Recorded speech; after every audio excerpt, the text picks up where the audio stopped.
आता आपण बघतोय उपराष्ट्रपती. आता आपल्याला माहिती आहे उपराष्ट्रपती पद आपण हे कोणाकडून घेतलेलं आहे? अमेरिकेकडून घेतलेलं आहे. अमेरिकेकडून घेतलेलं आहे आपण उपराष्ट्रपती हे पद. आता घटनेत कलम कितवं आहे उपराष्ट्रपती? कलम 63. उपराष्ट्रपती म्हणजे काय असतो? राज्यसभेचा सभापती म्हणजे उपराष्ट्रपती.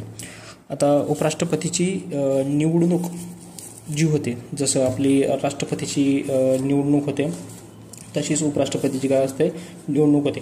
तर उपराष्ट्रपतीच्या निवडणुकीमध्ये कोण कोण भाग घेतो? कलम 66 मध्ये उपराष्ट्रपतीच्या निवडणूक सेवा शर्ती आणि पदाच्या काय दिलेलं आहे? पदाची पात्रता याच्यात दिलेलं आहे. कलम 66(1) मध्ये निवडणुका ज्या होतात त्या निर्वाचकांकडून अप्रत्यक्षपणे एका संक्रमणीय मताद्वारे प्रमाणशीर प्रतिनिधित्व पद्धतीनुसार व गुप्त मतदान पद्धतीने होते. जसं राष्ट्रपतीची होते तसेच होते. उपराष्ट्रपतीच्या निवडणुकीमध्ये भाग घेणारे कोण असतात? संसद असते. संसद इन शॉर्ट लोकसभा, राज्यसभाचे elected as well as nominated. आता हे संसदेचे जे बी सदस्य असतात इलेक्टेड नॉमिनेटेड म्हणजे दोन्ही सभागृहाचे, तेच राष्ट्रपतीच्या महाभियोगात भाग घेतात. ही एक विशेष बाब आहे. लोकसभा राज्यसभाचे महाभियोगात भाग घेणारे लोक असतात इलेक्टेड नॉमिनेटेड, तेच उपराष्ट्रपतीच्या निवडणुकीत भाग घेतात. Lok Sabha Rajya Sabha elected and nominated. ठीक आहे. त्याच्यानंतर सेवा शर्ती काय असतात? उपराष्ट्रपती संसदेच्या कोणत्याही सभागृहाचा, कोणत्याही विधिमंडळाचा सदस्य नसावा, MP/MLA नसावा. सेम जसं राष्ट्रपतीची आहे की तो कुठल्याही पद ग्रहण करत नसलेला असावा. ठीक आहे. कुठल्याही पद धारण केले नसावं. आता पात्रता, थोडंसं कम्पॅरेटिव्ह अभ्यास आपण राष्ट्रपतीच्या हिशोबानं करणार आहे उपराष्ट्रपतीचा. ठीक आहे. आता उपराष्ट्रपती पदासाठी तो भारतात नागरिक असावा. सेम राष्ट्रपतीला. त्याने वयाची 35 वर्ष पूर्ण केलेली असावे. सेम राष्ट्रपतीला. उपराष्ट्रपतीला तो राज्यसभेचा सदस्य म्हणून निवडून येण्यास पात्र असावा. आता राष्ट्रपती काय असतो? तो लोकसभेचा सदस्य निवडून येण्यासाठी पात्र पाहिजे. लोकसभा सदस्य निवडून येण्यास पात्र पाहिजे ते राष्ट्रपतीसाठी, आणि उपराष्ट्रपतीसाठी राज्यसभेचा, कारण राज्यसभेचा सभापतीच काय असतो? उपराष्ट्रपती. म्हणून राज्यसभेचा सदस्य निवडून येण्यास काय असलं पाहिजे? पात्र असले पाहिजे. मात्र कार्यरत असलेल्या पुढील व्यक्ती लाभाचे पद धारण करीत आहे असे मानले जात नाही. म्हणजे राष्ट्रपती, उपराष्ट्रपती, राज्यपाल, राज्याचा मंत्री असेल तर तो काय असतो? म्हणजे उपराष्ट्रपतीच्या निवडणुकीसाठी अपात्र ठरवले जात नाही. म्हणजे ही व्यक्ती लाभाचे पद धारण करीत असतानाही त्यांना उपराष्ट्रपती पदाच्या निवडणुकीसाठी अपात्र ठरवले जात नाही. ओके. ॲक्च्युली राष्ट्रपती पार्टमध्ये एक पॉईंट चुकला माझा. जेव्हा राष्ट्रपतीची निवडणुकीची अर्हता असते, ठीक आहे, जेव्हा एखाद्याला राष्ट्रपतीची निवडणूक लढवायची असेल, जर तो लाभाचे पद धारण करणार नसावा. आता लाभाचे पदमध्ये काय येतं? काही येत नाही. म्हणजे राष्ट्रपती, उपराष्ट्रपती, तो जर राष्ट्रपती उपराष्ट्रपती असेल, राज्याचा राज्यपाल असेल, केंद्र किंवा राज्याचा एखादा मंत्री असेल, ही त्याला काही अपवाद आहे. म्हणजे हा जो व्यक्ती आहे तो लाभाचे पद धारण करीत आहे असे समजले जात नाही. त्यामुळे ही व्यक्ती राष्ट्रपतीच्या निवडणुकीसाठी अर्हता प्राप्त असतात. सेम उपराष्ट्रपतीसाठी ही जी मिस्टेक आहे ती राष्ट्रपतीसाठी आणि उपराष्ट्रपतीसाठी करेक्ट करावी. ठीक आहे.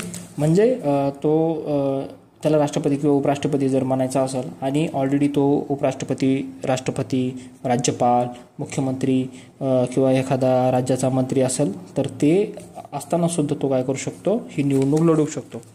आता आपण बघितलं की राष्ट्रपतीला 50 मतदात्यांची पाठिंबा पाहिजे आणि 50 जणांचं अनुमोदन पाहिजे. सेम उपराष्ट्रपतीला असतं, पण त्याच्यामध्ये आवेदनपत्रासाठी 20 मतदातांची पाठिंबा पाहिजे आणि 20 मतदातांचा अनुमोदन पाहिजे. तिथं 50 होतं, इथं 20 मतदारांचं काय अनुमोदन. रिझर्व्ह बँकेमध्ये त्यांना 15,000 रुपये सिक्युरिटी डिपॉझिट ठेवावा लागतो. आणि तेच आहे की जर निवडून नाही आलं तर ती रक्कम काय होते? जमा होऊन जाते. त्याच्यानंतर शपथ आणि प्रतिज्ञा. आता यांना शपथ कोण देतो? राष्ट्रपती यांना काय देतो? शपथ देतो, किंवा राष्ट्रपतीने एखादा नियुक्त केलेला अधिकारी, ठीक आहे, ते एखाद्या व्यक्तीसमोर काय करू शकतो? राष्ट्रपती काय करतो? पदाची शपथ देतो. पदावधी, राष्ट्रपतीला पदावधी दिलेला आहे 5 वर्षाचा, म्हणजे तो 5 वर्ष काय करतो? काम करतो. राजीनामा, राष्ट्रपती म्हणजे उपराष्ट्रपती राष्ट्रपतींना राजीनामा देतो. ठीक आहे. राष्ट्रपती उपराष्ट्रपती राष्ट्रपतींना देतो आणि राष्ट्रपती उपराष्ट्रपतींना राजीनामा देतो, म्हणजे व्हाईस वर्सा. ठीक आहे. पदावरून दूर करणे म्हणजे उपराष्ट्रपतीला पदावरून दूर करता येत नाही. ऑब्विसली उपराष्ट्रपती हे पद एक ॲडिशनल पद आहे. त्याच्या अगोदर तो काय असतो, सभापती म्हणून त्याला काय असतं, त्याच्यावर काय असतो, एक ठराव मांडला जातो राज्यसभेत, कारण तो राज्यसभेचा सभापती असतो. ठीक आहे. म्हणजे त्या आशयाचा ठराव मांडला जातो सदस्याने, म्हणजे तिथल्या सदस्याने प्रभावी मतदाने पारित जर केला, नंतर तो काय केला जातो, जो ठराव समजा राज्यसभेत पारित केला, नंतर तो लोकसभेत पारित केला जातो. तिथं जर संमती भेटली त्याला साध्या बहुमताने गरजेची असते. राष्ट्रपती संमतीची ठराव असतो, याला राष्ट्रपती संमतीची गरज नसते. तसा अध्यादेश काढल्यानंतर काढावा लागतो, 14 दिवसाची पूर्व नोटीस द्यावी लागते. ठीक आहे. असं जर घडण्यास सांगण्यात आलं तर मग, आणि उपराष्ट्रपती असं जर समजा मान्य जर झालं, असा ठराव जर पास जर झाला, तर त्याला काय केलं जातं, राष्ट्रपती पदावरून दूर केलं जातं. पण याची जी कारणे आहे ती घटनेत सांगण्यात आलेली नाही आहे. ठीक आहे. म्हणजे पदावरून दूर करणे महाभियोगात राष्ट्रपतीसाठी नाही आहे, पण त्याच्यासाठी ठराव मांडावा लागतो असं दिलेलं आहे. ठीक आहे. पद रिक्त होणे, आता पद कसं रिक्त होतं, जसं आपण बघितलं राष्ट्रपतीच्या बाबतीत, तसं समजा त्यानं 5 वर्षाचा पदावधी पूर्ण नाही केला, राजीनामा दिल्यास, पदावरून दूर केल्यास, मृत्यू जर झाला, अन्य इतर मार्गाने, उदाहरणार्थ जेव्हा पद धारण करण्यास अपात्र असेल, तेव्हा त्याचे काय होते, पद काय होते, रिक्त होते. आता उपराष्ट्रपतीचा पदावधी संपल्यामुळे रिक्त होणारे पद भरण्याकरता निवडणूक तो अवधी संपण्यापूर्वीच करण्यात यावा. म्हणजे समजा उपराष्ट्रपतीचा पदावधी समजा 30 जुलैला संपतोय. ठीक आहे. तर त्याच्या अगोदरच त्याची निवडणूक व्हायला पाहिजे, त्याच्या अगोदरच तो व्हायला पाहिजे. तोपर्यंत तो काय असतो, उत्तराधिकारी असतो, जोपर्यंत नवीन येत नाही तोपर्यंत तो पद धारण करणं चालू ठेवतो.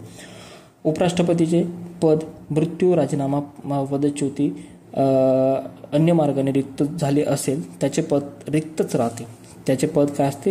मात्र रिक्त झाल्याच्या तारखेपासून शक्य तितक्या लवकर निवडणूक घेण्याची तरतूद आहे.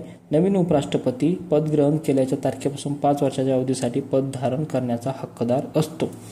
ठीक आहे. आता आपण बघितलं की ज्यावेळेस समजा राष्ट्रपतीचा मृत्यू होतो, राजीनामा जातो, पदच्युती होते किंवा अन्य मार्गाने समजा रिक्त जर झालं, तर तिथं काय होतो, उपराष्ट्रपती होतो. उपराष्ट्रपती नसला तर सरन्यायाधीश होतो. पण इथं जर रिक्त जर झालं उपराष्ट्रपतीचं पद, तर ते रिक्तच राहतं जोपर्यंत नवीन उपराष्ट्रपती येत नाही. ठीक आहे. पण राष्ट्रपतीच्या बाबतीत काय असतं, तिथं उपराष्ट्रपती येतो. राष्ट्रपतीच्या पदावर कधी जात नाही, ज्यावेळेस नवीन राष्ट्रपती येईपर्यंत, म्हणजे राष्ट्रपतीचे जेव्हा कालावधी संपतो, नवीन राष्ट्रपती येईपर्यंत राष्ट्रपतीच कार्यरत असतो, उत्तराधिकारी असतो तो. ठीक आहे. निवडणूक विवाद दिलाय कलम 71मध्ये काय केलेलं आहे, निवडणूक विवाद किंवा निवडणुकीबद्दल किंवा विवाद जर झाला तर सर्वोच्च न्यायालयात त्याची काय केले जाते, चौकशी केली जाते. जसं राष्ट्रपतीला असते सर्वोच्च न्यायालयात, तसं सर्वोच्च न्यायालयात, आणि त्यांचा निकाल काय असतो, असतो. त्याच्यानंतर कार्य व अधिकार, म्हणजे सामान्य काळात उपराष्ट्रपतींना उपराष्ट्रपती म्हणून कोणते कार्य नसते. सामान्य काळात ते राज्यसभेचे पदसिद्ध काय असतात, सभापती असतात. मात्र राष्ट्रपतीचे पद जर रिक्त जर झालं तर तिथं राष्ट्रपती नात्याने, म्हणजे उपराष्ट्रपती राष्ट्रपतीच्या नात्याने काम करतात. ठीक आहे. सामान्यतः उपराष्ट्रपती हे राज्यसभेचे पदसिद्ध सभापती म्हणून काम करतात. त्यांचा अधिकार व कार्य लोकसभेच्या अध्यक्षांप्रमाणेच आहे. त्या ठिकाणी म्हणजे राज्यसभेचा जो बी कारभार असतो, जो लोकसभेचा अध्यक्ष पाहत असतो, तसंच राज्यसभेचा सभापती म्हणजे उपराष्ट्रपती काय असतो, पाहत असतो. म्हणजे अमेरिकन उपराष्ट्रपती सुद्धा सिनेटचे पदसिद्ध अध्यक्ष असतात. म्हणजे जसं अमेरिकेला कन्सिडर केलं उपराष्ट्रपतीपद तसं. आता राष्ट्रपतीचं पद मृत्यू वगैरे झाला तेव्हा, आता हा पण पॉईंट पुढे झालं, मागच्या याच्यात पाहिलं, किंवा 6 महिन्याच्या आत निवडणूक घेणं गरजेचं असतं. तोपर्यंत तो राष्ट्रपती असतो. जेव्हा आजार बिजार पडला असेल तेव्हा उपराष्ट्रपती राष्ट्रपती म्हणून काम करतो. उपराष्ट्रपती ज्यावेळेस राष्ट्रपती म्हणून कार्य करतात, त्यांचे कार्य पार पाडताना त्या अवधीत राज्यसभेचे सभापती म्हणून कार्यरत नाहीत. अशावेळी राज्यसभेचे उपसभापती सभापती म्हणून कार्य करतात. आता बरोबर आहे, ज्यावेळेस समजा म्हणजे राष्ट्रपती आजारी पडला, पद रिक्त झालं, मृत्यू जर झाला, तर 6 महिन्याच्या आत तिची निवडणूक घ्यावी लागते. बरोबर. तोपर्यंत राष्ट्रपती म्हणजे तोपर्यंत राष्ट्रपतीची कामं उपराष्ट्रपती पाहतो. पण आता उपराष्ट्रपती हा सभापती होता ना राज्यसभेचा, मग त्याची कोण कामं पाहणार, तर राज्यसभेचा जो उपसभापती असतो तो राज्यसभेचा सभापती म्हणून काय करतो, काम पाहतो. म्हणजे एक एक बढवती भेटत चालते. ठीक आहे. उपराष्ट्रपती ज्यावेळेस राष्ट्रपती म्हणून कार्य करतात, त्यांची कार्य पार पडताना त्यांच्या अवधीत राष्ट्रपती सर्व अधिकार त्यांना काय अधिकार भेटतात, पगार भेटतो, विशेष अधिकार भेटतात, भत्ते भेटतात. ठीक आहे. पगार आता याला किती 4 लाख रुपये पगार आहे, राष्ट्रपतीला 5 लाख रुपये पगार आहे, 5 लाख रुपये पगार आहे. त्याच्यानंतर भारताचे उपराष्ट्रपती बद्दल थोडंसं जर म्हटलं अमेरिकन पद्धतीच्या याच्यानुसार, तर भारताचे उपराष्ट्रपती पद जरी अमेरिकन उपराष्ट्रपती पदावर आधारलेले असले तरी एक फरक आहे. अमेरिकन राष्ट्रपतीचे पद रिक्त झाल्यास उपराष्ट्रपती त्याच्या उर्वरित पदवीसाठी राष्ट्रपती म्हणून कार्य करतात. भारतात मात्र अशा परिस्थितीत उपराष्ट्रपती नवीन राष्ट्रपती पद धारण करेपर्यंत हंगामी राष्ट्रपती म्हणून कार्य करतात.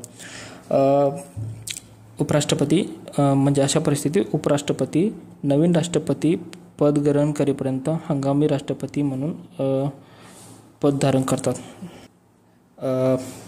म्हणजे याच्यामध्ये काही विशेष नाही आहे. जे आपण बघितलं, ज्या 3 प्रोव्हिजन बघितल्या की बाबा नवीन राष्ट्रपती येईपर्यंत राष्ट्रपती कार्यकारी राष्ट्रपती म्हणून काय करतो, राष्ट्रपती कार्यकारी कार्य म्हणून करत असतो, तिथं उपराष्ट्रपती राष्ट्रपती म्हणून कार्य करू शकत नाही. पण तो कधी करतो, राजीनामा, मृत्यू वगैरे झाला, आजारी बिजारी पडला, गैरहजर झाला, त्यावेळी जर त्याचं पद रिक्त असेल तर त्या ठिकाणी उपराष्ट्रपती हा राष्ट्रपती म्हणून काय करतो, काम करत असतो. एवढंच उपराष्ट्रपतीसाठी.